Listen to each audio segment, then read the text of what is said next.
irmão. Nessa primeira aula aqui, é sobre vida cristã.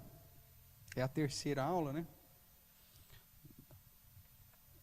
As 3 aí previstas, né, na nossa apostila. Eu convido você a relembrar comigo, inicialmente, Gênesis capítulo 4, verso 7.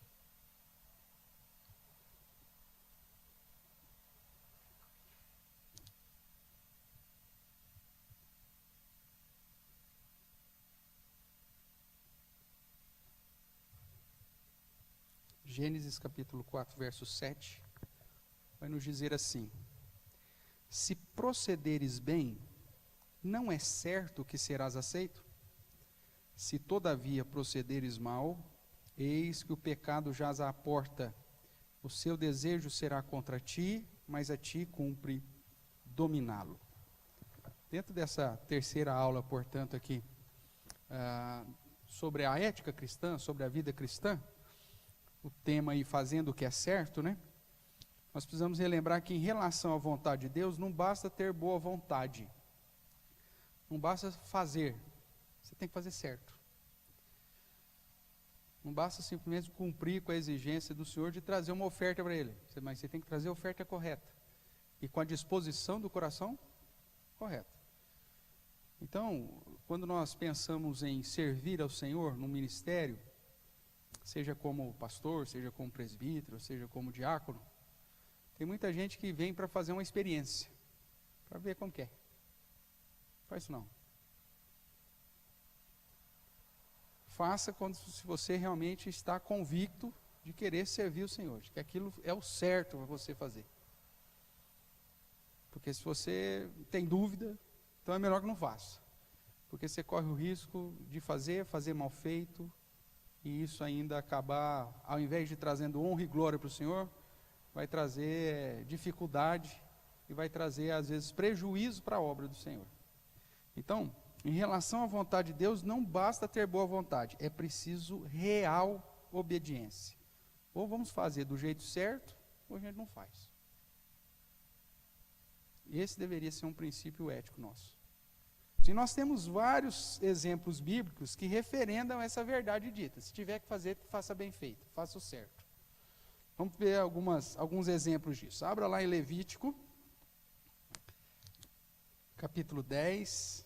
Nós vimos Deus falando aqui para Caim, né? Se procederes bem, é certo que será aceito. Se você fizer as coisas direitas, de acordo com o padrão que Deus estabeleceu, obviamente que Deus vai aceitar e vai reconhecer aquilo que você fez. Aqui em Levítico 10, que nós já trabalhamos também, e que aponta para um dos versos que reforça a ideia do princípio regulador do culto, né? Fazer somente aquilo que Deus ordena. Nós vemos aí então a história de Nadab e Abiú, e é dito assim: Nadab e Abiú, filhos de Arão, tomaram cada um seu incensário, puseram neles fogo, e sobre este incenso, e trouxeram fogo estranho perante a face do Senhor, o que lhes não ordenara. Então, saiu fogo de diante do Senhor, e os consumiu, e morreram perante o Senhor. E falou Moisés a Arão: e isto é o que o Senhor disse: mostrarei a minha santidade naqueles que se chegam a mim, e serei glorificado diante de todo o povo. Porém Arão se calou. Então Moisés chamou Misael, Eusafã, filhos de Uziel, tio de Arão, e disse-lhe: chegai, tirai vossos irmãos de diante do santuário para fora do arraial. Chegaram-se, pois, e o levaram nas suas túnicas para fora do arraial, como Moisés tinha dito. Moisés disse a Arão e a seus filhos, Eleazar e Itamar: não desgrenheis os cabelos, nem rasgueis as vossas vestes, para que não morrais, nem venha grande ira sobre toda a congregação. Mas vossos irmãos, toda a casa de Israel, lamentem o incêndio que o Senhor suscitou. Não saireis da porta da tenda da congregação, para que não morrais, porque está sobre vós o óleo da unção do Senhor. E fizeram conforme a palavra de Moisés. Então Então veja que nós temos aqui o caso de Nadab e Abiú, né? Filhos de Arão, 2 sacerdotes, com aparentemente a boa intenção de se apresentar ao Senhor, mas sem o pedido explícito dele. Quando nós vamos estudando aí, há um indicativo que provavelmente Nadab e Abiú, inclusive, estava meio embriagado, né? Mas eles foram apresentar um fogo ao Senhor, foram apresentar um incenso ao Senhor. Alguém poderia falar, puxa, o cara foi lá apresentar um incensário diante de Deus, e Deus vai e mata o cara e ainda pega fogo lá no tabernáculo, que coisa terrível. Mas Deus diz, eu mostrarei a minha santidade naqueles que se achegam a mim. Com Deus não se brinca, irmãos. Nós vivemos o período da graça, muita coisa pode não acontecer contigo agora, né? Como no caso de Nadab e Abiú. Mas o nosso Deus, Ele é justo juiz. Então, se vamos fazer, se vamos servi-lo, façamos de todo o nosso coração e com obediência, segundo aquilo que Ele ordena.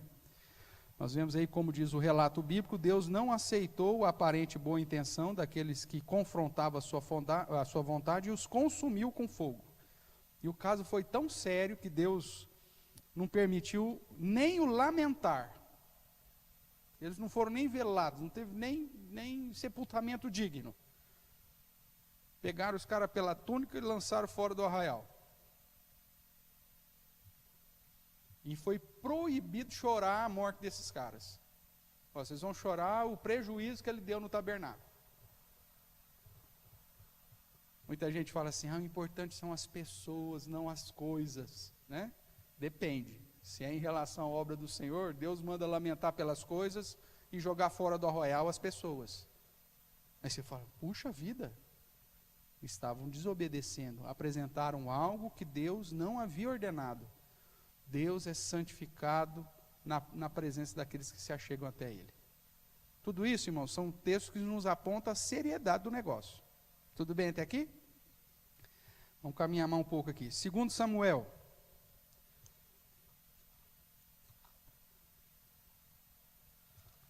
Segundo o livro do Samuel, capítulo 6.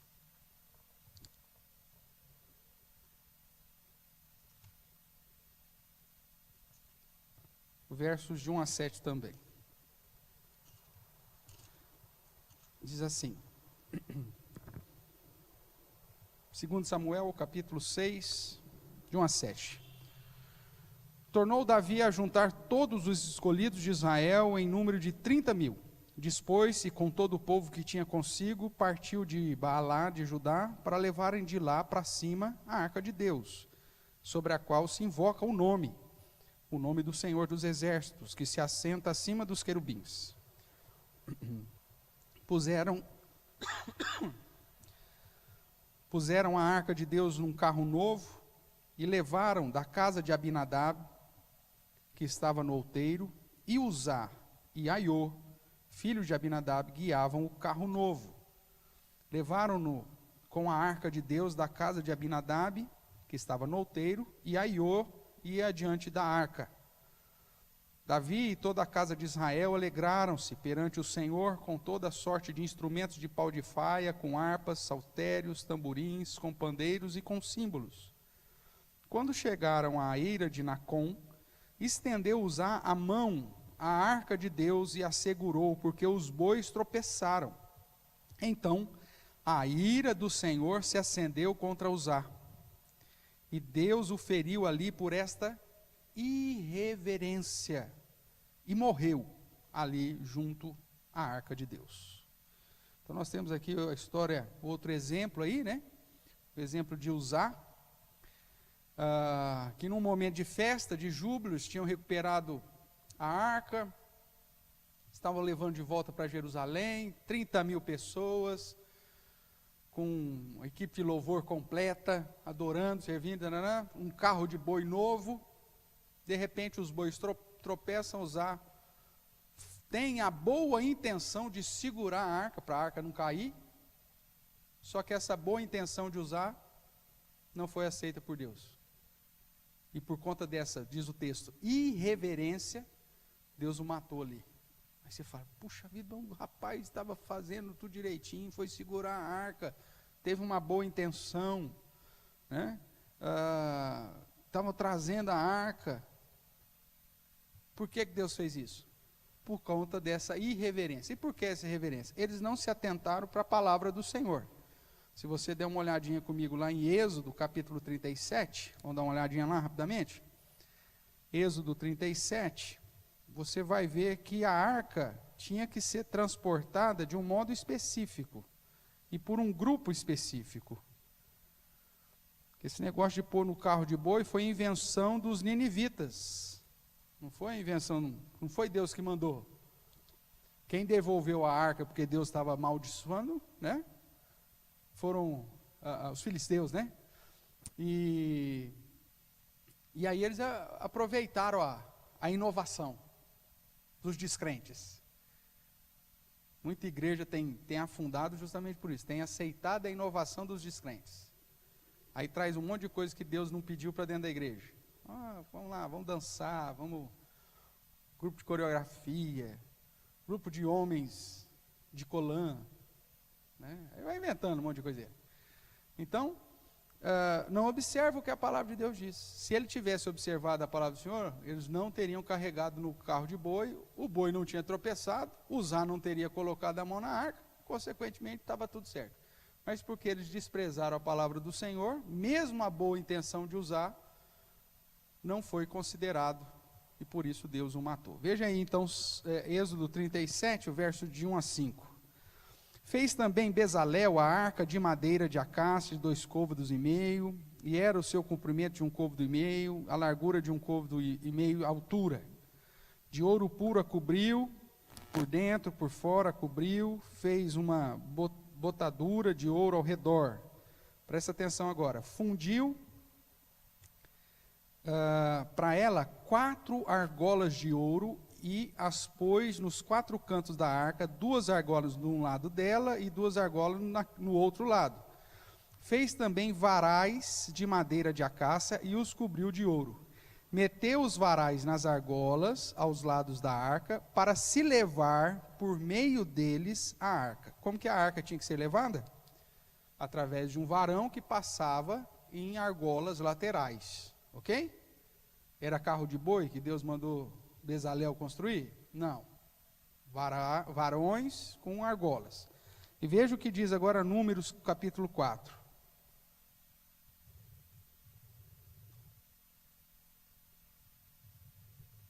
Números capítulo 4, verso 4 a 6 e depois o verso 15. Números capítulo 4, verso 4 a 6. Diz assim: E este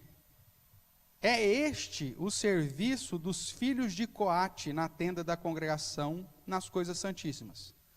Quando partir o arraial, Arão e seus filhos virão, tirarão o véu de cobrir, e com ele cobrirão a arca do testemunho. E por cima lhe porão uma coberta de peles finas, e sobre ela estenderão um pano todo azul, e lhe meterão o quê?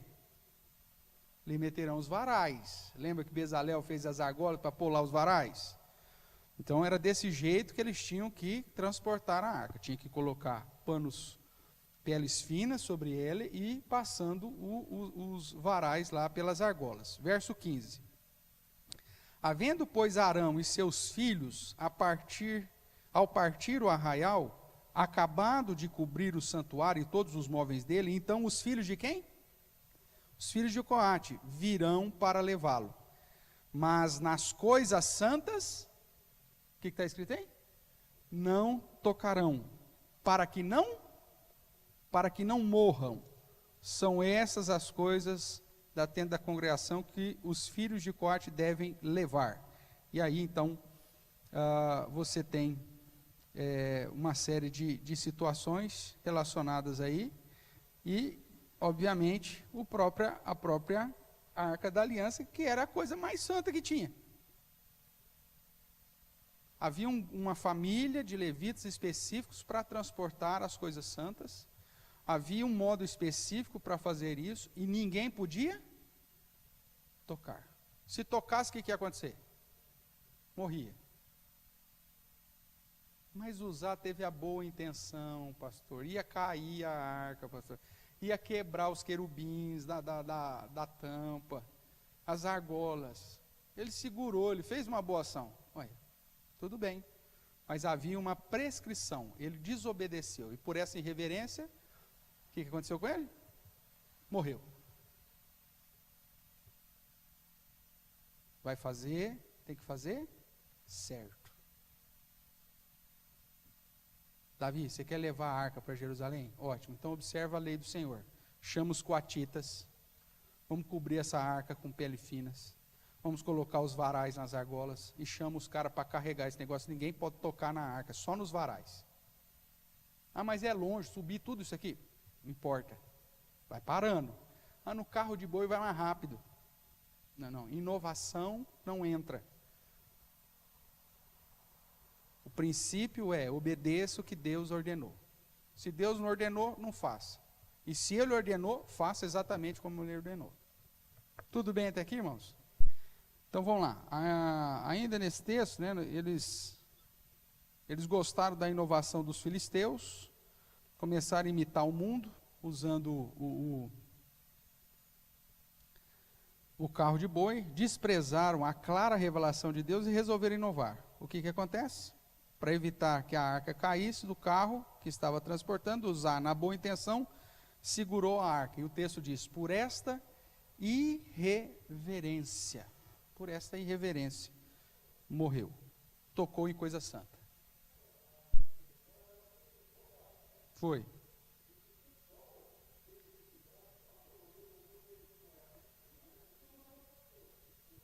Não. Levaram, puseram lá, pode ser que até alguém tinha morrido, mas eles levaram, a Bíblia não registra, só sabe que Deus amaldiçoou e começou a dar úlceras e câncer para tudo quanto é lado lá, tanto que eles resolvem devolver o negócio o mais rápido possível. Mas veja, a prescrição de Deus é para nós. É aquele lance, você olha para o ímpio desobedece a Deus, murmura de Deus, nada acontece com o cara. Agora vai um crente fazer um negócio desse. Vai um filho de Deus fazer, Deus vai puxar a orelha do cara, Deus vai pesar a mão, Ele corrige ao filho a quem ama. Então, para nós, irmãos, não existe outra coisa para fazer em relação à obra do Senhor, senão fazer de modo correto.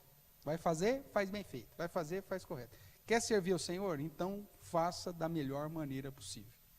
Senão, nem assuma. Infelizmente, muitas pessoas querem um cargo, querem o título. Quero ser diácono, quero ser presbítero. Aí o cara pega o título, não sei o quê, e aí serve o Senhor de qualquer jeito. De Deus não se zomba, meu amigo. Aqueles que se achegam a Deus têm que se achegar para glorificá-lo. Não brinque com Deus. Tudo bem? Ah, mas eu conheço tanta gente ruim que está aí servindo a Deus de qualquer jeito, os caras pilando, não acontece nada com eles. Deixa com Deus. E mesmo que não acontecer, a misericórdia de Deus sobre a vida de um não significa que vai ser sobre a sua vida igual. Então é melhor você fazer o certo. Ah, não é porque eu conheço o cara que é tranqueira, é presbítero, e Deus está abençoando ele, está dando tudo certo na vida dele. Deixa quieto. Agora, faça a sua parte. A misericórdia de Deus sobre a vida do cara não significa que Deus vai ter misericórdia com você. Pode ser que Deus aplique tão somente o que a palavra de Deus fala. Não é para tocar, você tocou, você morre. Pronto. Que é a pergunta que surge, né, Jesus? Pô, mas os filisteus vieram, roubaram, e os caras estavam lá. É com a gente que Deus trata, com os seus filhos. Tudo bem? Vamos lá, Mateus 16, pegando um exemplo aqui do Novo Testamento.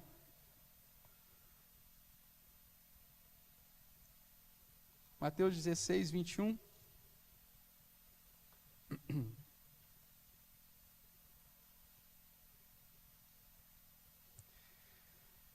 Desde esse tempo, começou Jesus Cristo a mostrar a seus discípulos que lhe era necessário seguir para Jerusalém e sofrer muitas coisas dos anciãos, dos principais sacerdotes e dos escribas, ser morto e ressuscitado no terceiro dia. E Pedro, chamando à parte, começou a reprová-lo, dizendo: Tem compaixão de ti, Senhor. Isso de modo algum te acontecerá. Mas Jesus, voltando-se, disse a Pedro: arreda, Satanás. Tu és para mim pedra de tropeço, porque não cogitas das coisas de Deus, e sim dos homens. Pedro teve a boa intenção de trazer uma palavra de ânimo para Jesus? É óbvio que ele teve uma boa intenção. Senhor, não fala isso, Senhor. Esse negócio de o Senhor vai ser morto, o Senhor vai sofrer na mão. Não vamos deixar, Senhor, vai dar tudo certo. E é uma palavra de ânimo até natural. Talvez se nós estivéssemos lá, nós falaríamos a mesma coisa. Só que isso, ele não estava cogitando do plano eterno de Deus. Ele não estava vendo a perspectiva da redenção. E por isso Jesus o repreende duramente. Nós poderíamos então citar aqui o relato sobre Pedro, quando diante da revelação da missão terrena de Jesus, se adiantou dizendo que Cristo não padeceria. Ele teve boa intenção em dizer isso. Significava que ele não queria que Jesus sofresse. Mas isso significava também ir contra os planos, ou melhor, contra a vontade de Deus.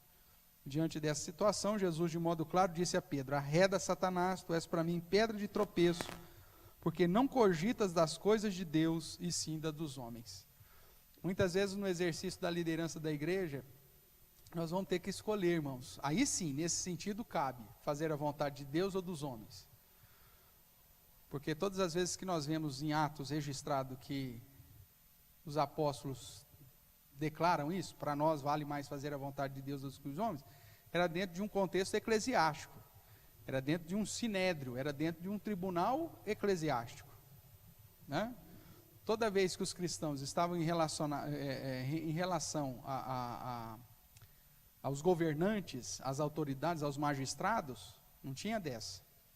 Eles levavam a bordoada e ficavam quietos.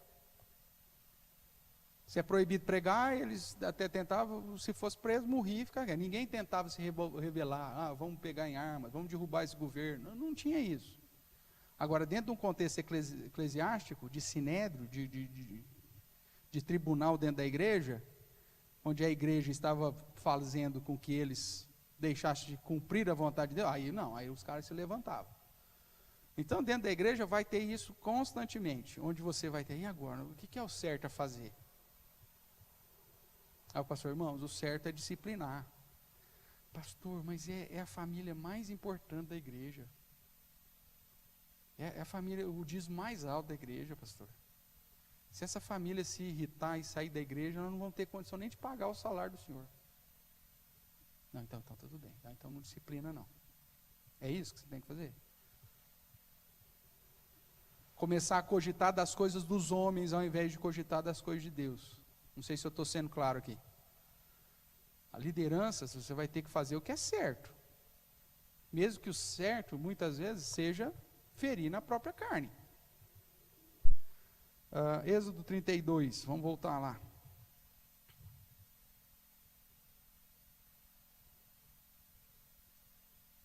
Verso de 1 a 10.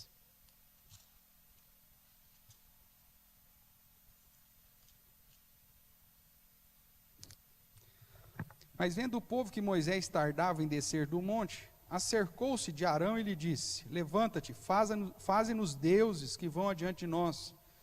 Pois quanto a este Moisés, o homem que nos tirou do Egito, não sabemos o que lhe terá sucedido. Disse-lhes Arão: tirai as argolas de ouro das orelhas de vossas mulheres, vossos filhos, vossas filhas, e trazei-mas. Então todo o povo tirou das orelhas as argolas e as trouxe a Arão. Este, recebendo-as de suas mãos, trabalhou o ouro com burril e fez dele um bezerro fundido. Então disseram: são estes, ó Israel, os teus deuses que te tiraram da terra do Egito. Arão, vendo isso, edificou um altar diante dele e, apregoando, disse: amanhã será festa a quem? Ao Senhor. O cara faz um bezerro de ouro fundido, diz que é o Deus que tirou do Egito, e fala: e amanhã a festa é ao Senhor. Olha o sincretismo terrível, né? No dia seguinte, madrugaram. Para servir o Senhor, o bicho não madruga, mas para adorar o capeta é um negócio fantástico, rapaz. O cara, quando era descrente, ele pulava 4 dias de carnaval, ia trabalhar na quarta-feira de cinza bêbado. Hoje você fala assim, irmãos, vamos fazer um negócio, uma vigília de oração. Não, pastor, para com isso. Não é assim? Para servir o Senhor, você fala assim, irmãos, vai fazer a liturgia e tem que ter um paletó, uma gravata. Não tem paletó, uma gravata. Na época do mundo, para comprar lá a fantasia do bloco, vixe, aí não, tem que ser mais bonito, tem que pôr lantejoula, tem que ser, gastava não sei quanto para comprar o bendito, não é assim? Agora para Deus é uma desgraça, é uma miséria terrível. Mas vamos lá. Então amanhã será a festa ao Senhor. No dia seguinte, madrugaram e ofereceram holocaustos e trouxeram ofertas pacíficas, e o povo assentou-se para comer e beber e levantou-se para divertir-se. Olha só, esse texto é fantástico, eu preguei nele recentemente aqui, mas é uma maravilha esse texto. É tudo que nós vemos, o povo quer vir na igreja para se divertir, e esse divertir até para questão de promiscuidade, sabe disso? É toda a festa, é uma maravilha, é uma comunidade fantástica, uma unidade, rapaz, cada um fica com a mulher do outro, é uma coisa louca, né? Como se fosse a coisa mais bonita do mundo. Então disse o Senhor a Moisés, vai e desce, porque o teu povo, coitado de Moisés, o teu povo que fizesse sair do Egito se corrompeu, e depressa se desviou do caminho que lhe havia eu ordenado, e fez para si um bezerro fundido, e o adorou, e lhe sacrificou, e diz, são estes, ó Israel, os teus deuses, que te tiraram da terra do Egito. Disse mais o Senhor a Moisés, tenho visto esse povo, e eis que é povo de dura serviço. Agora, pois, deixe-me, para que se acenda contra eles o meu furor, e os consuma, e de ti farei uma grande nação. E aí a história você já conhece, mas a ideia aqui, o que eu quero focar é justamente o assédio do povo para com Arão, né? Para que você não diga aí que faltou exemplo, então vamos ver esse exemplo aqui ainda de Arão, que fez aquilo que Arão fez diante da demora de Moisés, quando este fora receber as instruções do Senhor.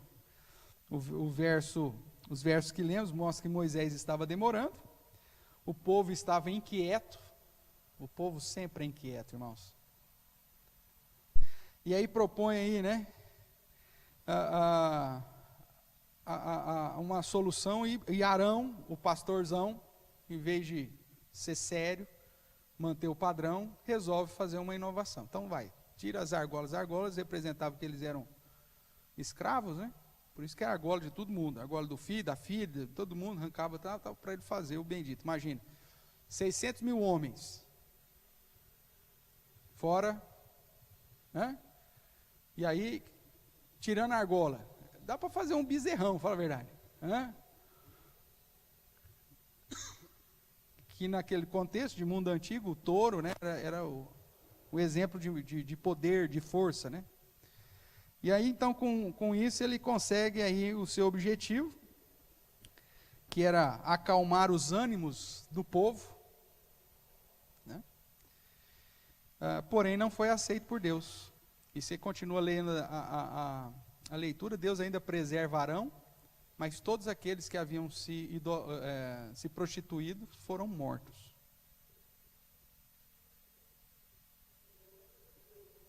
Não, senão ia todo mundo, ia sobrar só Moisés, é o que Deus falou, eu vou matar todo mundo. E aí você vê aqui, né, o próprio tipo de Jesus, né, Moisés, tipificando o próprio mestre, intercedendo em favor de Arão. Mas se todos os outros desprezaram os preceitos claros de Deus, e na boa intenção realizaram algo que Deus não dissera para fazer, criou esse bezerro, e ainda falou que ia adorar ao Senhor. Ridículo. E aí você fala assim, pastor, mas isso acontece hoje? Demais. Então, é terrível. Então, quando você assumir a responsabilidade de liderança na igreja, não se esqueça, você tem que fazer aquilo que é certo. O povo vai te pressionar para fazer o que é errado? Vai. O povo vai vir, não, esse pastor é muito duro, nós temos que mexer aqui mesmo, nós temos que fazer. Vai vir fazer isso para você. Não, você é o presbítero, você é o nosso representante. Nós elegemos você. Eu vou falar para você. E a nossa vontade é construir o bezerro. Aí você chegou, pastor, tem que construir o bezerro. Não, não vai construir o bezerro. Ah, então vamos tirar esse pastor, vamos matar esse cara e nós constrói o bezerro dos ossos dele.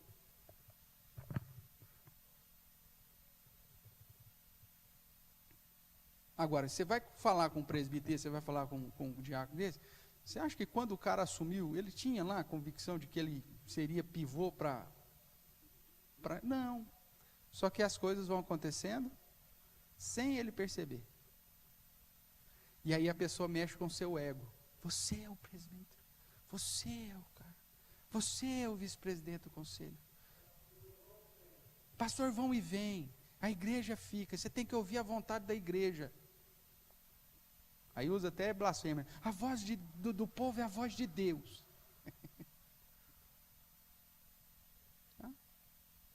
Cuidado, irmãos. Não é à toa que Paulo, quando olha para os presbíteros de Éfeso, fala assim, ó, vão surgir lobos vorazes no meio de vós. E eles mesmo, muitos daqueles presbíteros que Paulo certamente conversou lá em Atos 20, foram os que criaram problema para Timóteo depois. Porque os caras começam a dar ouvidos para aquilo que o povo quer. Não, Moisés, esquece Moisés tirou férias, ela não sabe o que aconteceu com Moisés, vamos fazer agora. Você tem que fazer o que é certo. Deus mandou? Não, não mandou. Então nós não vamos fazer. Ah, Deus mandou. Então vamos fazer. Então, você como líder, você tem que ter isso na sua cabeça. Você tem que fazer o que é certo. Se você não fizer o que é certo, meu amigo, você vai ser manipulado pelo seu próprio coração, pelas suas próprias intenções, ou pela manifestação do povo. E ainda alegando que estão fazendo aquilo para o Senhor. Que esse é o grande problema. Sendo assim, irmãos, nós podemos afirmar que diante da vontade de Deus, ter boa intenção não tem valor algum. Nós precisamos conhecer, amar e obedecer a sua vontade, para então estarmos de fato agradando a Deus e sermos alvos da bênção proveniente da obediência. Esse é o padrão. Onde há prescrição, a boa intenção não prevalece. Deus prescreveu o que tem que fazer, o que não tem? Prescreveu. Então, se há uma prescrição, simplesmente obedece.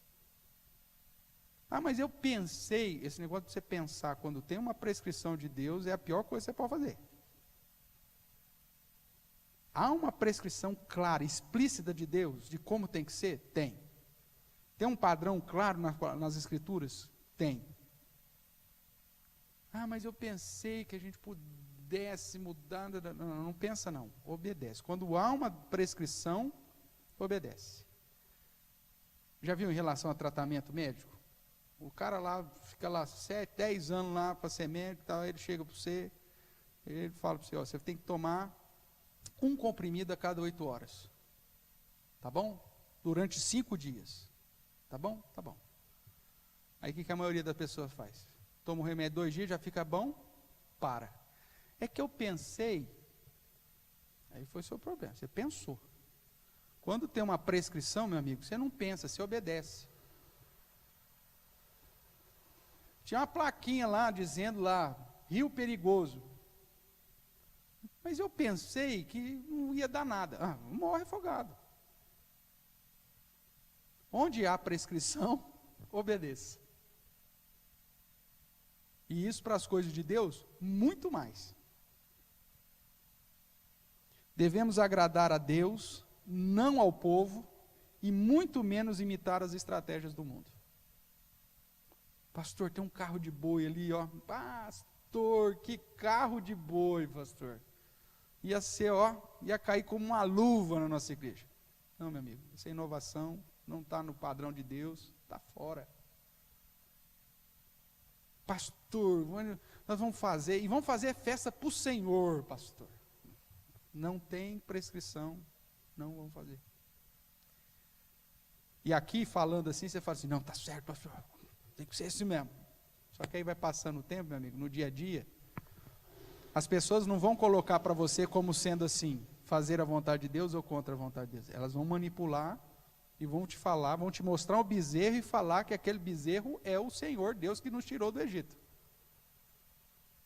E se você não estiver com fidelidade e conhecimento pleno das Escrituras, você vai ser ludibriado. Porque o diabo não é besta. Ele vai manipulando. Terceira aula, então, sobre ética cristã ou vida cristã. Faça o que é certo. Vai fazer? Faz bem feito. Vai assumir um compromisso de liderança? Então, seja realmente um servo fiel do Senhor. E cuidado com o seu próprio coração, cuidado com a vontade do povo e cuidado com as inovações do mundo. Que Deus tenha misericórdia de nós e nos preserve. Amém?